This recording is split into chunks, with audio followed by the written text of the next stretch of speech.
s'appelle Gérard Sarrazin, il est français. Âgé de 44 ans, il court en auto depuis 1970. Elle, c'est une Roumaine, elle est automatique et possède 4 roues motrices. Son nom, Haro. Tous les deux, ils ont mis presque 3 ans à bien se connaître, mais depuis une année environ, c'est la lune de miel. Haro plus Sarrazin, un couple uni pour le meilleur comme pour le pire.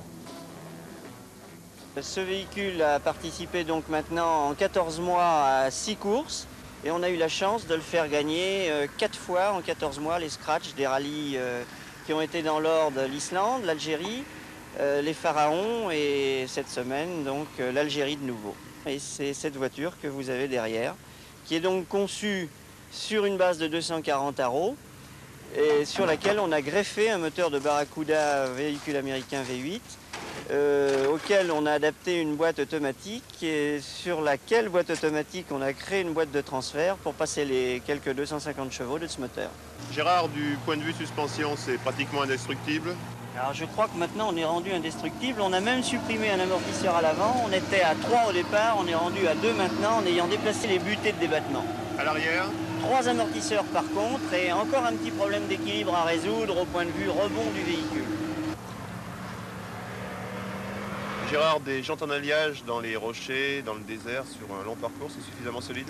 Ah, ça ne pose plus aucun problème. Aucun problème avec ces jantes et en plus on a gagné 4 kg par roue avec cet alliage. Alors, poids total de l'auto?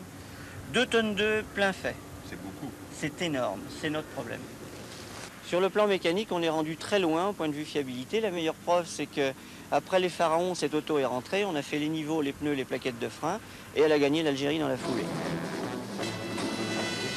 On n'a absolument pas la prétention de lutter contre des usines. Nous ne sommes pas usines, on est privé, on fait avec des petits moyens et notre tête. On essaye de jouer placé avec une auto qui devrait normalement passer dans des endroits difficiles, peut-être mieux que les Porsche. C'est notre espoir si le Dakar est dur. Et puis on espère l'expérience depuis le temps qu'on traîne en Afrique avec nous.